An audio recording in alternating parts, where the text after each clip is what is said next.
Ya, este final de Bancuras es otro de los finales clásicos. Inmediatamente acá tenemos que conocer algunos conceptos importantes para poder entender el final. El primer concepto es el siguiente. El peón pasado, cuando yo tengo un peón pasado, tengo varias formas de colocar la torre. Si la torre la coloco delante del peón o está delante del peón, esa es la peor posición posible. Esa es la posición que hay que evitar. Una torre de forma lateral, fíjense acá, esta torre estando acá. Esta torre estando acá, o si estuviera acá, de forma lateral, es menos mala. ¿Ah? Es una posición de forma intermedia. ¿Cuál es lejos siempre la mejor posición? Siempre la mejor posición de una torre va a ser detrás de los peones pasados. En este caso, ¿dónde debería estar la torre blanca ahora? Acá, en A1, en A2, A3. ¿Cómo se llama técnicamente esa regla? Se llama regla de Tarrach. Nuevamente nos citamos al famoso Tarrach, que es uno de los grandes ciertos defensores de la escuela clásica o moderna junto a Steinitz. Este jugador, Siegbert Tarrach, fue quien ideó este concepto y lo llevó a cabo. Siempre las torres tienen que estar detrás del peón. Ese concepto se llama regla de Tarrach, fundamental. ¿Por qué? Porque cada vez que el peón avanza, la torre aumenta su fuerza. Cada vez que la torre está delante del peón y el peón avanza, la torre reduce su fuerza. Es un tema conceptual, pero que tiene bastante sentido. Las piezas siempre tratamos que aumenten su proyección y no que disminuyan. ¿Ah? Entonces, importantísimo ese tema. Ahora, otro tema fundamental radica también en el hecho que si esta casilla que está en A7, lo que el blanco quiere hacer es lo siguiente, quiere llegar a esta casilla. ¿Por qué? Porque cuando llego a esta casilla, ahora la torre no está esclavizada a la defensa del peón. Ahora la torre la muevo acá, me tapo acá, me hago una casita y el peón corona. Eso es. Cuando la torre está delante, el peón se encuentra en una pésima posición porque está inactiva. Otro tema fundamental para poder empatar esta posición y para poder cumplir Bancuras son las casillas críticas de G7 y H7.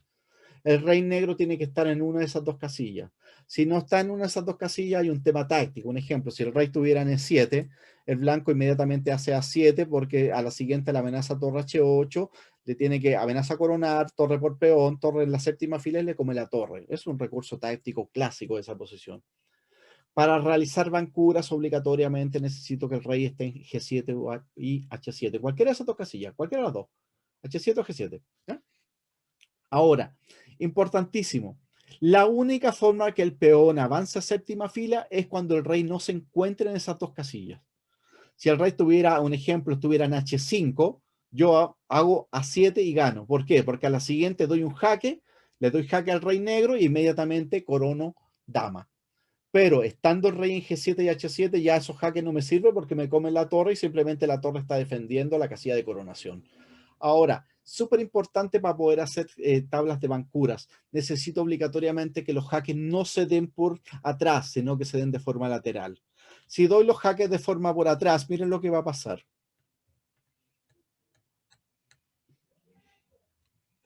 Un ejemplo. Y ahora, cuando esta torre le está pegando al peón.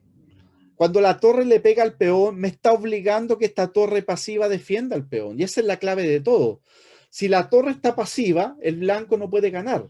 Para poder ganar necesito obligatoriamente activar la torre. Entonces ahora, cuando él hace torre F5, un ejemplo, y abandona la presión sobre el peón en sexta fila, ¿qué hace la torre inteligentemente? Se activa.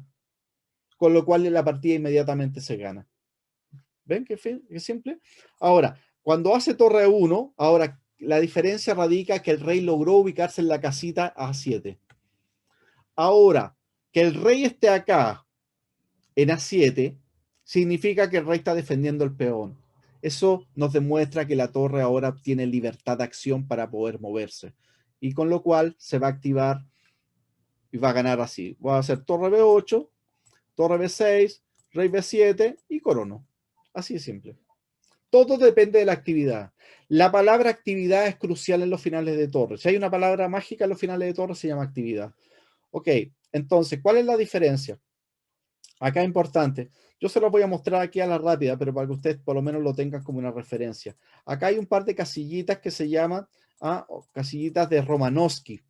Romanovsky es otro compositor soviético que tomó esta posición y dijo que había una cantidad de casillas disponibles.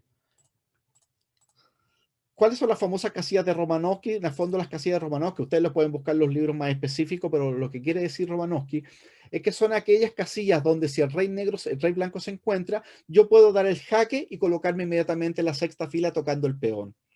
Eso es crucial. ¿Por qué la casilla E4 no es una casilla de Romanowski, un ejemplo? La casilla E4 no es una casilla de Romanowski por una cosa bastante simple, porque si el rey estuviera en E4 y yo doy el jaque en E1, fíjense, imagínense que el rey está en E4, yo doy la jaque en E1, el rey se mueve obviamente a D5. Cuando se mueve a D5 yo no tengo el movimiento clásico de la defensa de Bancuras, que es colocarme de forma lateral pegándole al peón. ¿Por qué? Porque el rey obviamente podría comerse la torre. Por ende, la casilla E4 no es una casilla de Romanowski.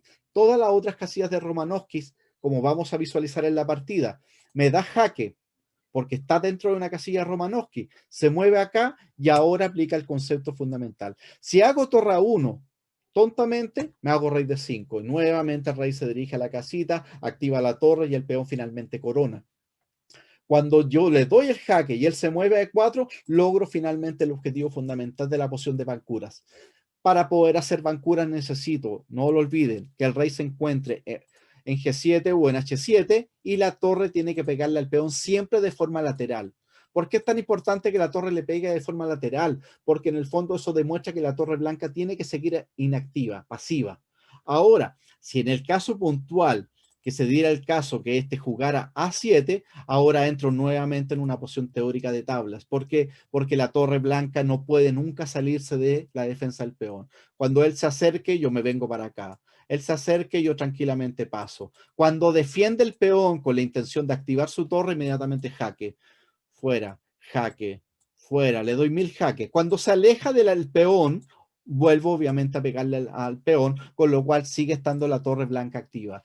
Esta es una posición teórica de tablas, no se puede ganar. Por eso que el peón llega a séptima fila solo cuando logra una victoria. Si no, te van a hacer tablas. Esta es una posición clásica que es muy importante para poder entender Bancuras. Ahora, ¿qué es lo que pasa cuando hace torre F6? Hago rey E5 y ahora amenaza un golpe táctico. Fíjense, amenaza simplemente torre G8. Un golpe táctico que las blancas ganarían. Qué importante que este golpe lo manejen las negras y jueguen torre G6. Ya no existe el golpe táctico porque me como la torre.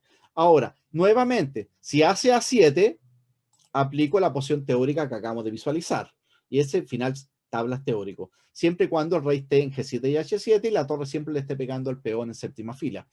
Cuando hago torre G6, hace rey de 5 y ahora vuelvo a la columna F. ¿Por qué es tan importante la columna F? Porque tengo que pegarle de forma lateral. Si me quedo en G, no puedo ocupar G7. Ahora un ejemplo, acá, jaque. Acá, y ahora fíjense lo importante, cuando el rey llega a B6 inmediatamente, ¿qué es lo que quiere hacer las blancas? Quiere activar la torre. Y aquí es cuando el negro le dice, no te voy a dejar que actives tu torre.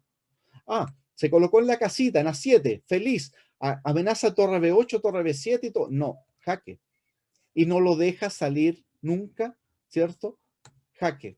Cuando el rey se va de la defensa del peón, inmediatamente vuelve el control sobre la presión del peón de A6. ¿Cuál es el objetivo? Que si él vuelve a repetir rey B5, vuelvo a dar los jaques laterales y no hay forma de progresar. Observen, jaque, jaque, jaque.